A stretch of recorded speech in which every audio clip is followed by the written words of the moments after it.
Бүгүн 26 апрель күнү Жалал Абад шаарында Чернобыль апатынын 38 жылдыгы белгиленди.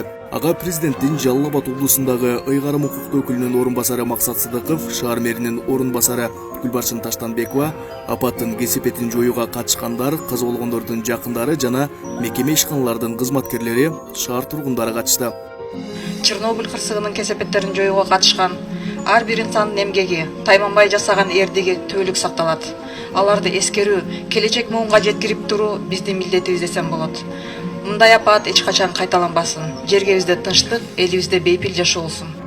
Иш-чарада эстеликке гүл чамбар коюлуп, курман болгондорго арнап Куран окулду. Белгилей кетсек, 1986 жылы Украинадагы Чернобыль атомдук электр станциясында болгон жарылуунун кесепеттерин жоюуга Жалал Абад шаарынан 120 адам барган. Алардын баары мекенине кайтып келип, кийинчерээк көпчүлүгү башка аймактарга көчүп кетишкен. Учурда шаарда алардын 20сы жашап келет.